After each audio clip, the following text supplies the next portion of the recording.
संघीय संसद। भारत की संसद राष्ट्रपति, राज्यसभा और लोकसभा से मिलकर बनती है। आर्टिकल 79। तो याद करने का तरीका है सरल। संसद 79, राज्यसभा आर्टिकल 80 और लोकसभा आर्टिकल 81। राज्यसभा उच्च सदन। राज्यसभा के सदस्यों की अधिक से अधिक संख्या कितनी हो सकती है? 250 हो सकती है। और राज्यसभा की संरचना अनुच्छेद 80 में दी हुई है। राज्यसभा की सदस्यता के लिए न्यूनतम उम्र सीमा कितनी होनी चाहिए? 30 वर्ष होनी चाहिए। राज्यसभा के सदस्यों का चुनाव समानुपातिक प्रतिनिधित्व के तीसरे स्वरूप एकल संक्रमणीय मत प्रणाली के द्वारा होता है। यानी कि राज्यसभा के सदस्यों का चुनाव प्रत्यक्ष रूप से नहीं होता। भारत में राज्यसभा सदस्यों का चुनाव एकल संक्रमणीय मत प्रणाली के द्वारा होता है। इस प्रणाली में प्रत्येक राज्य को राज्यसभा में सीटों का निश्चित कोटा प्राप्त होता है। राज्यों की विधानसभा सदस्यों द्वारा इन सीटों के लिए चुनाव किया जाता है। किसके द्वारा? विधानसभा सदस्यों द्वारा। इसमें राज्य के विधायक ही मतदाता होते हैं। मतदाता चुनाव में खड़े सभी प्रत्याशियों को अपनी पसंद के अनुसार एक वरीयता क्रम में मत देता है। जीतने के लिए किसी प्रत्याशी को मतों का एक कोटा प्राप्त करना पड़ता है, जो निम्नलिखित सूत्र के द्वारा निकाला जाता है। कुल मतदान अपॉन कुल विजयी उम्मीदवार प्लस 1 और पूरे ब्रैकेट का प्लस 1। उदाहरण के लिए राजस्थान के 200 विधायकों को राज्यसभा के लिए 4 सदस्य चुनने हैं, तो विजयी उम्मीदवार को 200 प्लस 400 प्लस 1 यानी कि 200 प्लस 200/5 प्लस 1 40 प्लस 1 41 वोटों की जरूरत पड़ेगी। 200 क्यों लिया है? क्योंकि राजस्थान विधानसभा में 200 सदस्य हैं। जब मतगणना होती है तब उम्मीदवारों को प्राप्त प्रथम वरीयता वोट गिना जाता है। प्रथम वरीयता वोटों की गणना के बाद यदि प्रत्याशियों की वांछित संख्या वोटों का कोटा नहीं प्राप्त कर पाती है तो पुनः मतगणना की जाती है। ऐसे प्रत्याशियों को मतगणना से निकाल दिया जाता है जिसे प्रथम वरीयता वाले सबसे कम वोट प्राप्त हुए हों। उसके वोटों को अन्य प्रत्याशियों में बांट दिया जाता है। ऐसा करने में प्रत्येक मतपत्र पर अंकित द्वितीय वरीयता वाले प्रत्याशियों को वह मत हस्तांतरित कर दिया जाता है। इस प्रक्रिया को तब तक जारी रखा जाता है जब तक वांछित संख्या 4 के बराबर प्रत्याशियों को विजयी घोषित नहीं कर दिया जाता। वर्तमान समय में यह संख्या 245 है। इसमें 12 सदस्य राष्ट्रपति द्वारा मनोनीत किए जाते हैं। ऐसे व्यक्ति होते हैं जिन्हें कला, साहित्य, विज्ञान, समाज सेवा या सहकारिता के क्षेत्र में विशेष ज्ञान या अनुभव है। शेष 233 सदस्य संघ की इकाइयों का प्रतिनिधित्व करते हैं। राज्यसभा एक स्थायी सदन है जो कभी भंग नहीं होती। इसके सदस्यों का कार्यकाल 6 वर्ष का होता है। इसके 1/3 सदस्य प्रति 2 वर्ष बाद सेवानिवृत्त हो जाते हैं। अनुच्छेद 83(1) के अनुसार राज्यसभा का सभापति एवं उपसभापति। अनुच्छेद 79 89। राज्यसभा का उपराष्ट्रपति। राज्यसभा का कौन होता है? पदेन सभापति। भारत का उपराष्ट्रपति राज्यसभा का पदेन सभापति होता है। राज्यसभा यथाशीघ्र अपने किसी सदस्य को अपना उपसभापति चुनेगी और जब जब उपसभापति का पद रिक्त होगा तब तब राज्यसभा किसी अन्य सदस्य को अपना उपसभापति चुनेगी। उपसभापति का पद रिक्त होना, पद त्याग या पद से हटाए जाना अनुच्छेद 90 में है। उपसभापति यदि राज्यसभा का सदस्य नहीं रहता तो अपना पद क्या कर देगा? रिक्त कर देगा। सभापति को संबोधित त्याग पत्र द्वारा वह अपना पद त्याग सकता है। कौन? उपसभापति। राज्यसभा के तात्कालीन समस्त सदस्यों के बहुमत से पारित संकल्प द्वारा अपने पद से हटाया जा सकेगा, परंतु इस संकल्प को प्रस्तावित करने के आशय की सूचना उसे कम से कम कितने दिन पहले देनी होगी? 14 दिन। जब उपसभापति या सभापति का पद से हटाए जाने का संकल्प विचाराधीन हो तो वह पीठासीन नहीं होगा। अनुच्छेद 92। राज्यसभा सदस्य जो प्रधानमंत्री बने, कौन? इंदिरा गांधी बनी थी 1966-67 में। एच.डी. देवगौड़ा जी बने थे 1996-1997 में। और आई.के. गुजराल 97-98 में। मनमोहन सिंह जी 2004 से 2014 तक राज्यसभा के सदस्य रहे थे। मंत्रिपरिषद राज्यसभा के प्रति उत्तरदायी नहीं होती। किसके प्रति उत्तरदायी होती है? लोकसभा के प्रति। अनुच्छेद 249 के अनुसार यदि राज्यसभा उपस्थित तथा मत देने वालों के 2/3 बहुमत से प्रस्तावित पारित करे घोषित कर दे कि राज्य सूची से उल्लेखित विषय राष्ट्रीय महत्व का है तो संसद उस विषय पर अस्थायी कानून निर्माण कर सकती है। ऐसा प्रस्ताव 1 वर्ष से अधिक प्रभावी नहीं रहता, लेकिन यदि राज्यसभा चाहे तो हर बार इसे 1 वर्ष के लिए क्या किया जा सकता है, बढ़ाया जा सकता है। संसद भवन एक वृत्ताकार भवन है जिसका डिजाइन किसने किया था? आर्किटेक्ट सर एडविन लुटियन ने और सर हेबर्ट ब्रेकर ने 1912-13 में किया था। संसद भवन की नींव 12/2/1921 को रखी गई थी। संरचना की बाहरी परिधि 144 ग्रेनाइट पत्थरों के स्तंभ पर टिकी हुई है। केवल राज्यसभा में उपस्थित तथा मतदान देने वाले सदस्यों के कम से कम 2/3 सदस्यों की बहुमत से अखिल भारतीयों सेवाओं का सृजन करने का अधिकार है। 312 यानी कि राज्यसभा ही अखिल भारतीय सेवाओं का सृजन कर सकती है, ना कि लोकसभा। राज्यसभा के में सदस्यों की संख्या उत्तर प्रदेश में सबसे ज्यादा 31 है, महाराष्ट्र में 19, तमिलनाडु 18, बिहार 16, पश्चिम बंगाल 16, कर्नाटक 12, आंध्र प्रदेश 11, मध्य प्रदेश 11, गुजरात 11, उड़ीसा 10, राजस्थान 10, केरल 9, पंजाब 7, असम 7 और तेलंगाना 7। पंजाब, असम और तेलंगाना तीनों में 7-7 है। झारखंड में 6 है, हरियाणा छत्तीसगढ़ में 5-5, हिमाचल प्रदेश उत्तराखंड में 3-3 और नागालैंड, मिजोरम, मेघालय, मणिपुर, त्रिपुरा, सिक्किम, अरुणाचल प्रदेश, गोवा में 1-1 है।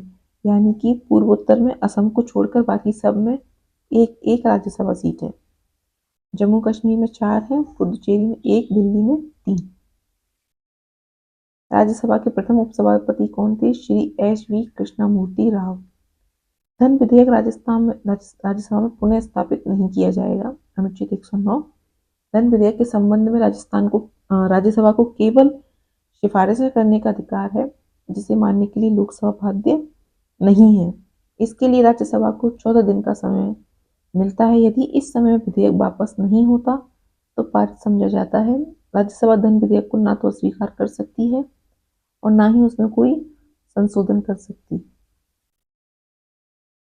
राष्ट्रपति वर्ष में कम से कम 2 बार राज्यसभा का अधिवेशन आहूत करता है।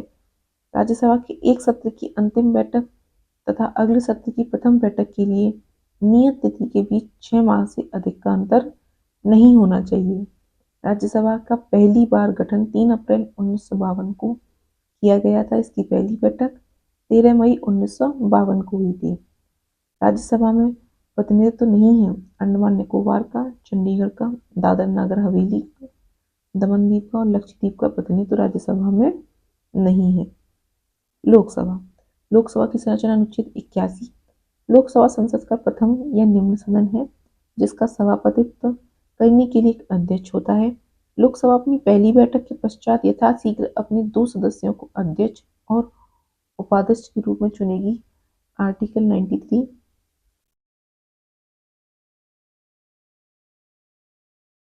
मूल संविधान में लोकसभा की सदस्य संख्या 500 निश्चित की गई है।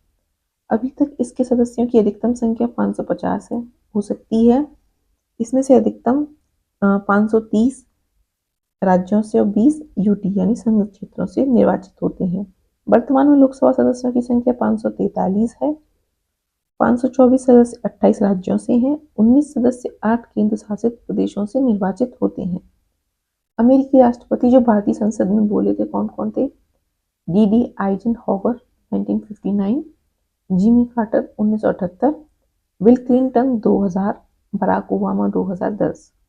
अमेरिकी राष्ट्रपति जो भारत आए लेकिन संसद नहीं पहुंचे, रिचर्ड निक्सन 1969 और जॉर्ज डब्ल्यू बुश 2006। 104वां संविधान संशोधन अधिनियम 2020 लोकसभा और राज्य विधानसभाओं में आंग्ल भारतीयों के लिए सीटों के आरक्षण को समाप्त करता है। नए परिसीमन के बाद लोकसभा में अनुसूचित जातियों के लिए 84 स्थान और जनजातियों के लिए 47 स्थान आरक्षित किए गए हैं। आर्टिकल 330। 2001 ईस्वी में संसद द्वारा पारित 84वें संविधान संशोधन विधेयक के अनुसार लोकसभा और विधानसभाओं की सीटों की संख्या 2026 ईस्वी तक यथावत रखने का प्रावधान किया गया है। लोकसभा के सदस्यों का चुनाव गुप्त मतदान के द्वारा वयस्क मताधिकार के आधार पर होता है। 61वें संविधान संशोधन 1989 के अनुसार भारत अब 18 वर्ष की आयु प्राप्त व्यक्ति को वयस्क माना गया है। कितना? 18 वर्ष की आयु, यानी वोट देने का अधिकार 18 वर्ष से मिल जाएगा। सबसे अधिक मतदाता वाला लोकसभा क्षेत्र है बाहरी दिल्ली, सबसे कम लक्षद्वीप। क्षेत्रफल की दृष्टि से सबसे बड़ा लोकसभा क्षेत्र लद्दाख का है और क्षेत्रफल की दृष्टि से सबसे छोटा लोकसभा क्षेत्र चांदनी चौक दिल्ली का है। लोकसभा में अनुसूचित जातियों तथा अनुसूचित जनजातियों के लिए राज्यवार जनसंख्या के अनुपात में आरक्षण का प्रावधान किया गया है। किसमें? आर्टिकल 330 और 332 में। यह प्रावधान प्रारंभ में 10 वर्ष के लिए था, किंतु इसी संविधान संशोधन द्वारा 10-10 वर्ष के लिए आगे बढ़ाया जाता रहा है। वर्तमान में 104वें संविधान संशोधन 2019 द्वारा अनुच्छेद 334 में संशोधन कर लोकसभा में अनुसूचित जातियों और जनजातियों के आरक्षण को 2030 तक के लिए क्या कर दिया गया है? बढ़ा दिया गया है। और 1004वें संविधान संशोधन द्वारा आंग्ल भारतीयों के लिए जो 2 सीटें रिजर्व थी लोकसभा में, उन्हें हटा दिया गया है। लोकसभा की सदस्यता के लिए अनिवार्य योग्यता: वे व्यक्ति भारत का नागरिक हो, उसकी आयु 25 वर्ष से अधिक हो, भारत सरकार अथवा किसी राज्य सरकार के पद पर वह किसी लाभ के पद पर नहीं होना चाहिए, वह पागल व दिवालिया नहीं होना चाहिए। लोकसभा का अधिकतम कार्यकाल सामान्यतः कितना होता है? 5 वर्ष का होता है। मंत्रिपरिषद लोकसभा के प्रति सामूहिक रूप से उत्तरदायी होती है। आर्टिकल 75। याद रखना, जो मंत्रिपरिषद होती है वो लोकसभा के प्रति उत्तरदायी होती है, राज्यसभा के प्रति नहीं। प्रधानमंत्री के परामर्श के आधार पर राष्ट्रपति के द्वारा लोकसभा के समय से पूर्व क्या किया जा सकता है? भंग किया जा सकता है। आपातकाल की घोषणा लागू होने पर विधि द्वारा संसद लोकसभा के कार्यकाल में क्या कर सकती है? वृद्धि कर सकती है, जो एक बार में 1 वर्ष से अधिक नहीं होगी। आपातकाल की घोषणा समाप्त हो जाने के पश्चात उसका विस्तार किसी भी दिशा में 6 माह से अधिक नहीं होगा। 1976 में लोकसभा का कार्यकाल 2 बार 1-1 वर्ष के लिए बढ़ाया गया था। लोकसभा एवं राज्यसभा के अधिवेशन राष्ट्रपति के ही द्वारा बुलाए और स्थगित किए जाते हैं। लोकसभा की 2 बैठकों में 6 माह से अधिक का अंतर नहीं होना चाहिए। जब तक संसद विधि द्वारा अन्यथा उपपन्न ना करे, तब तक संसद के प्रत्येक सदन का अधिवेशन गठित करने के लिए गणापूर्ति सदन के सदस्यों की कुल संख्या कितनी होनी चाहिए? 10वां भाग। यानी कि जब तक 1/10 भाग यानी कि 55 सांसद अगर लोकसभा में नहीं है तो सदन की क्या नहीं हो सकती? बैठक नहीं हो सकती। ऐसा किसमें कहा गया है? अनुच्छेद 100 में। यदि सदन के अधिवेशन में किसी समय गणापूर्ति नहीं हो तो सभापति या अध्यक्ष उस रूप में कार्य करने के लिए व्यक्ति का एक कर्तव्य होगा कि वह सदन को स्थगित कर दें या अधिवेशन को तब तक के लिए निलंबित कर दें जब तक गणापूर्ति पूरी नहीं हो जाती। लोकसभा की गणापूर्ति या कोरम कुल सदस्य संख्या कितनी है? 10वां भाग यानी कि 55 सदस्य। 55 क्यों? क्योंकि लोकसभा सदस्य संख्या 550 है और वर्तमान में 542 कार्यरत है। संविधान के अनुसार अनुच्छेद 108 में संसद के संयुक्त अधिवेशन की व्यवस्था की गई है। संयुक्त अधिवेशन राष्ट्रपति 3 स्थितियों में बुला सकता है। कौन बुलाता है? राष्ट्रपति।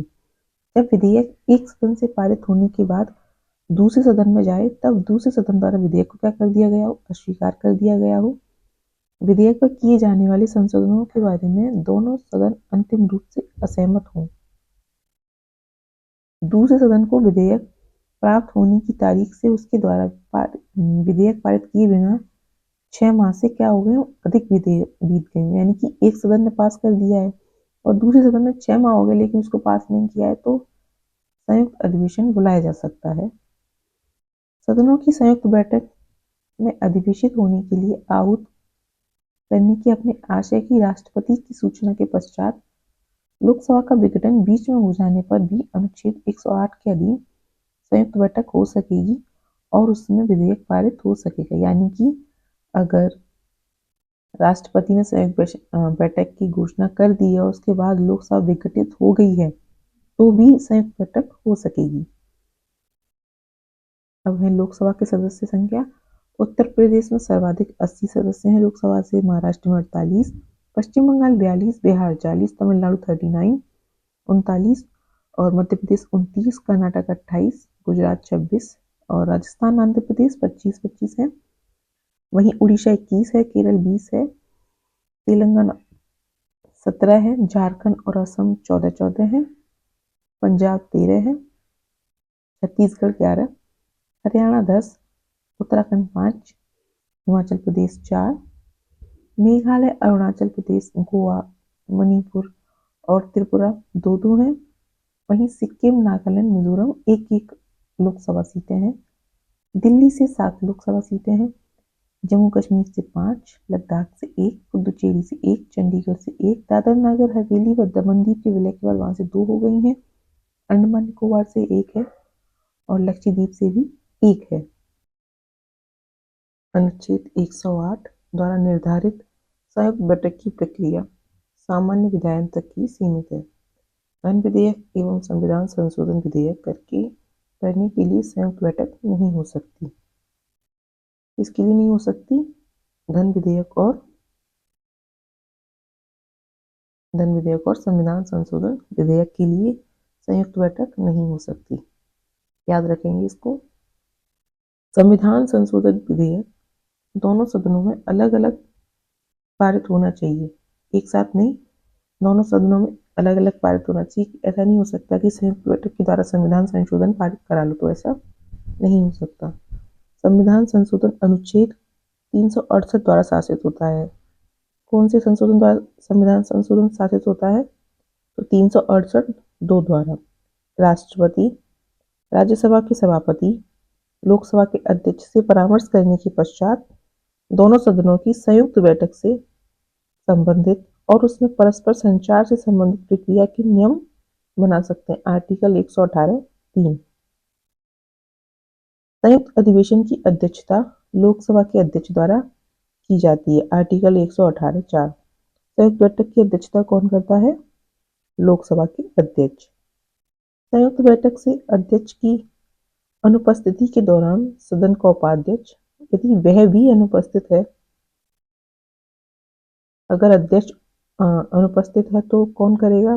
बैठक की अध्यक्षता उपाध्यक्ष करेगा। और अगर उपाध्यक्ष भी अनुपस्थित है तो राज्यसभा का उपसभापति, और यदि वह भी अनुपस्थित है तो ऐसा अन्य व्यक्ति पीठासीन होगा जो उस बैठक में उपस्थित सदस्यों द्वारा अवधारित किया जाए। याद रखना, राज्यसभा का उपसभापति दिया हुआ है, सभापति नहीं दिया हुआ, क्योंकि सभापति कौन होता है राज्यसभा का? राष्ट्रपति। संयुक्त बैठक में कोई विधेयक निर्दिष्ट किया जाता है तो इस विधेयक को दोनों सदनों के उपस्थित तथा मत देने वाले सदस्यों के साधारण बहुमत से पारित किया जाता है। कौन से बहुमत से? साधारण बहुमत से। संयुक्त बैठक की समस्त कार्यवाही लोकसभा की प्रक्रिया के अनुसार होती है। संसद में लंबित विधेयक सदनों के सत्रावसान के कारण व्यपगत यानी समाप्त नहीं होता। अनुच्छेद 107(3). राज्यसभा में लंबित विधेयक जिसको लोकसभा ने पारित नहीं किया है, लोकसभा के विघटन पर व्यपगत नहीं होता। याद रखना, राज्यसभा में लंबित विधेयक अगर लोकसभा में पारित नहीं किया है और लोकसभा का विघटन हो जाता है तो क्या नहीं होता है? वो व्यपगत नहीं होता, यानी कि लैप्स नहीं होता। कोई विधेयक जो लोकसभा में लंबित है और जो लोकसभा द्वारा पारित कर दिया गया है और राज्यसभा में लंबित है, अनुच्छेद 108 के उपबंधों के अधीन रहते हुए लोकसभा के विघटन के बाद क्या हो जाएगा? व्यपगत हो जाएगा। कोई विधेयक जो राज्यसभा में लंबित है या फिर जो जो विधेयक लोकसभा में लंबित हो या फिर लोकसभा के पास हो जाने के बाद राज्यसभा में लंबित हो तो व्यवगत हो जाएगा। लेकिन अगर राज्यसभा ने पास कर दिया है और लोकसभा में लंबित है कोई विधेयक, तो वो लोकसभा के विघटन के बाद क्या नहीं होता है, व्यवगत नहीं होता। लोकसभा में एक दिन में तारांकित प्रश्नों की संख्या कितनी है? अधिकतम 20। धन विधेयक के संबंध में लोकसभा का निर्णय अंतिम होता है और इस संबंध में संयुक्त अधिवेशन की व्यवस्था नहीं है। अविश्वास प्रस्ताव केवल लोकसभा में ही पुनर्स्थापित किया जा सकता है। याद रखना, अविश्वास प्रस्ताव केवल लोकसभा में प्रस्तावित किया जा सकता है। अविश्वास प्रस्ताव प्रस्तुत करने के लिए कम से कम 50 लोकसभा सदस्यों के समर्थन की जरूरत होती है, जबकि अविश्वास प्रस्ताव को पारित कराने के लिए लोकसभा के सदस्यों के बहुमत की जरूरत होती है। यदि अविश्वास प्रस्ताव पारित हो जाता है तो सरकार को क्या देना होता है? इस्तीफा देना पड़ता है। भारत में संविधान में किसी अविश्वास प्रस्ताव का कोई उल्लेख नहीं है। पॉइंट टू बी नोटेड, संविधान में किसी अविश्वास प्रस्ताव का उल्लेख नहीं है। अगर क्वेश्चन में इस तरह से आ जाए कि भारत के संविधान में अविश्वास प्रस्ताव का उल्लेख है तो हो जाएगा, गलत हो जाएगा। अगला है लोकसभा के पदाधिकारी, अध्यक्ष और उपाध्यक्ष। संविधान के अनुच्छेद 93 के अनुसार लोकसभा स्वयं ही अपने सदस्यों में से एक अध्यक्ष और एक उपाध्यक्ष चुनेगी। प्रत्येक आम चुनाव के पश्चात जब लोकसभा का पहली बार आयोजन किया जाता है तो प्रोटेम स्पीकर के द्वारा नए निर्वाचित सदस्यों को शपथ दिलाई जाती है।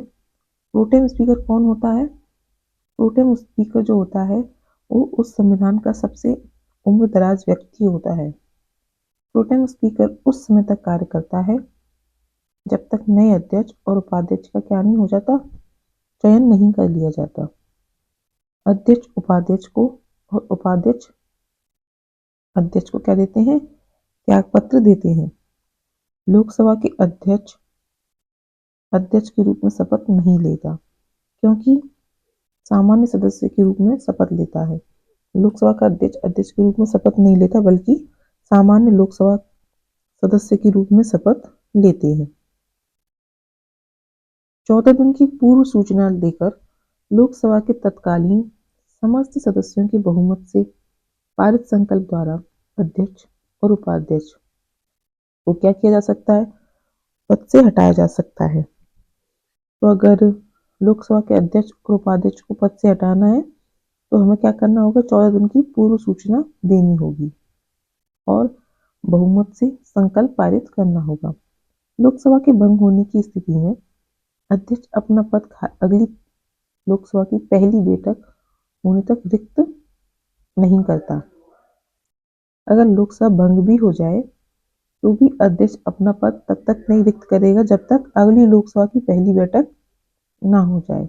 लोकसभा में अध्यक्ष की अनुपस्थिति में उपाध्यक्ष और उपाध्यक्ष की अनुपस्थिति में राष्ट्रपति द्वारा बनाए गए वरिष्ठ सदस्यों का पैनल में से कोई व्यक्ति पीठासीन होता है।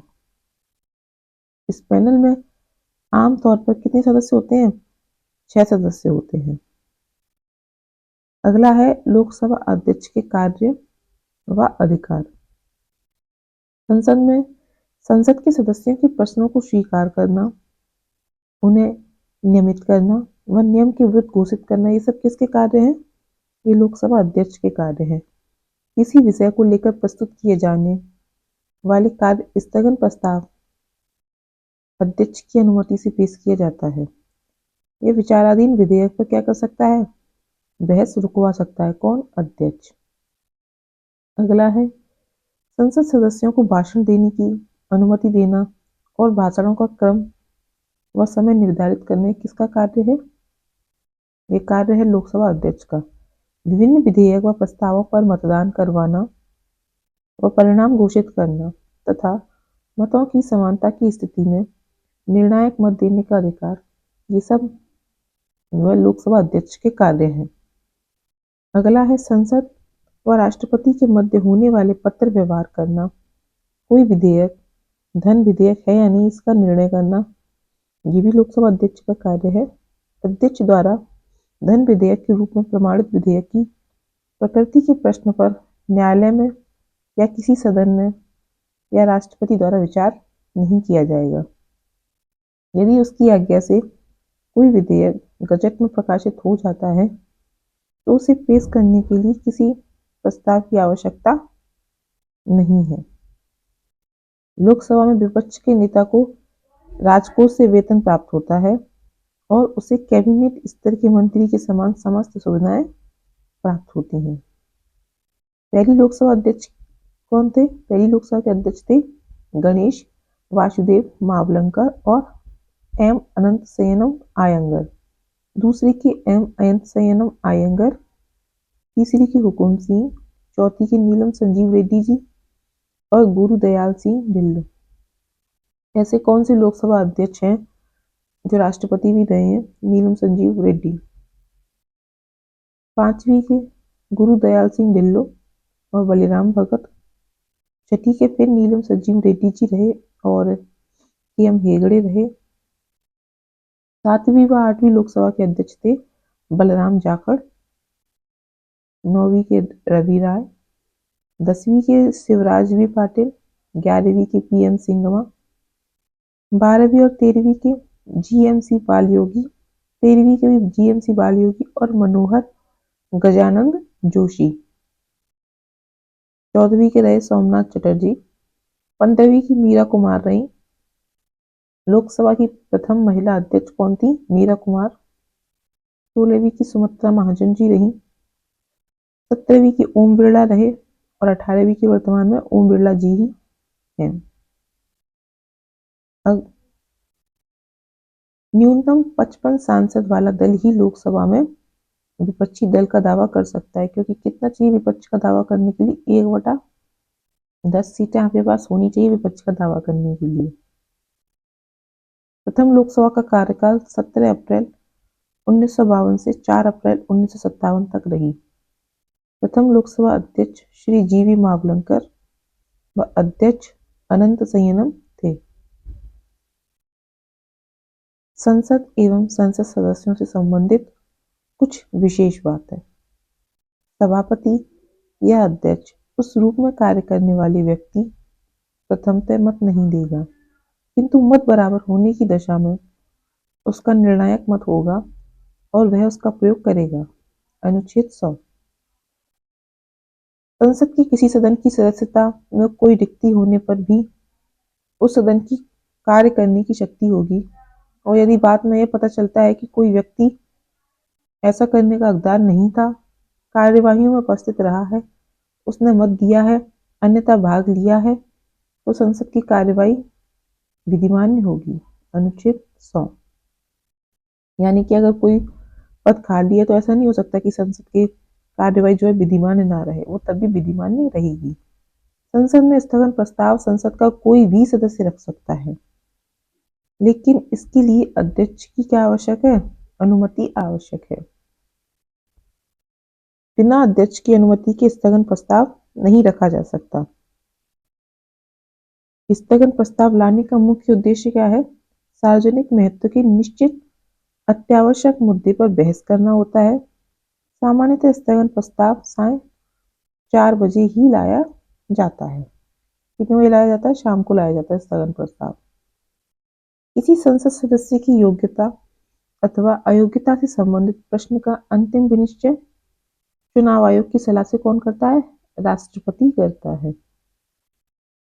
अभी जो है क्वेश्चन आया हुआ है आरएएस में, अगर आप आरएएस प्री का पेपर देखेंगे जो कि 2 फरवरी को हुआ है हाल ही में 2025 में, तो उसमें ये चुनाव आयोग से संबंधित यही क्वेश्चन आया था। तो इसलिए लूसेंट को अगर आप अच्छे से पढ़ के जाते हैं तो मैक्सिमम जो भी क्वेश्चन होते हैं जो प्री एग्जाम बेस्ड होते हैं आप उन्हें कर सकते हैं। एक समय एक व्यक्ति केवल एक ही सदन का सदस्य रह सकता है, यानी कि ऐसा नहीं हो सकता कि कोई व्यक्ति राज्यसभा लोकसभा या फिर लोकसभा विधानसभा दोनों का सदस्य हो। नहीं, या तो राज्यसभा का होगा या लोकसभा का होगा या विधानसभा का होगा। यदि कोई सदस्य सदन की अनुमति के बिना 60 दिनों से अधिक की अवधि तक सदन के सभी अधिवेशनों से क्या रहता है, अनुपस्थित रहता है, तो उसकी सदस्यता क्या हो जाएगी, समाप्त कर दी जाएगी। लेकिन कब, अगर अनुमति के बिना अनुपस्थित रहता है, अनुमति के साथ अनुपस्थित रहते हैं तो जो है सदस्यता समाप्त नहीं होगी। अब है नया संसद भवन। 10 दिसंबर 2020 को नए संसद भवन की आधारशिला किसने रखी थी, प्रधानमंत्री मोदी के द्वारा रखी गई थी। नवनिर्मित संसद भवन का उद्घाटन प्रधानमंत्री नरेंद्र मोदी के द्वारा 28 मई 2023 को किया गया। सेंट्रल विस्टा पुनर्विकास परियोजना के हिस्से के रूप में नई दिल्ली में नए संसद भवन का निर्माण किया गया। इसका डिजाइन विमल पटेल के द्वारा, निर्माण टाटा प्रोजेक्ट लिमिटेड के द्वारा किया गया है। इसका संसद भवन का नए संसद भवन के उद्घाटन के अवसर पर 75 रुपए का सिक्का लॉन्च किया गया।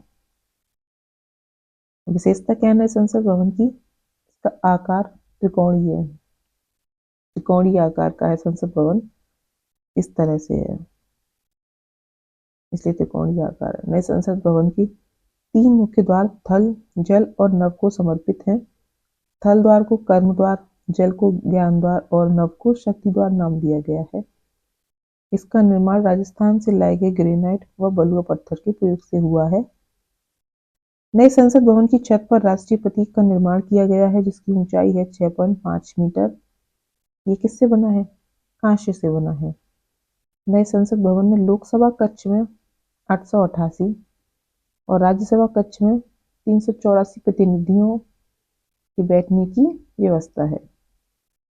नए संसद भवन में नंदी के साथ पवित्र शंखगौल की स्थापना किसने की, प्रधानमंत्री मोदी द्वारा की गई।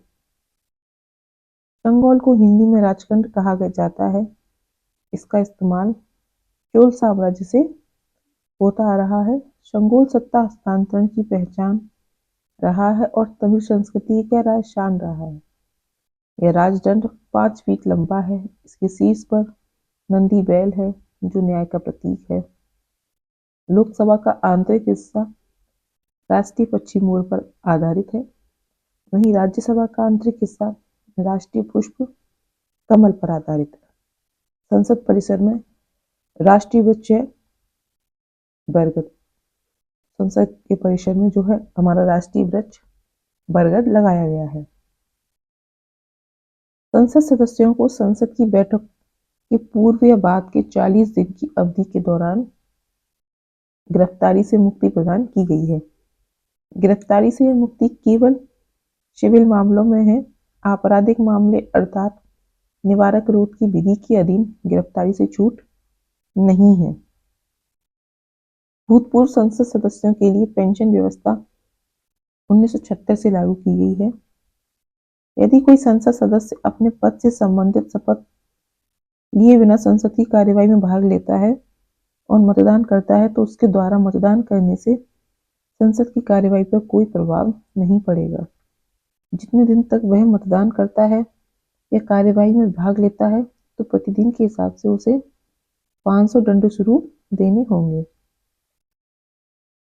न्यायालय द्वारा आपराधी घोषित किए गए व्यक्ति को चुनाव लड़ने के लिए अयोग्य करार देने का निर्णय संसद द्वारा लिया गया है।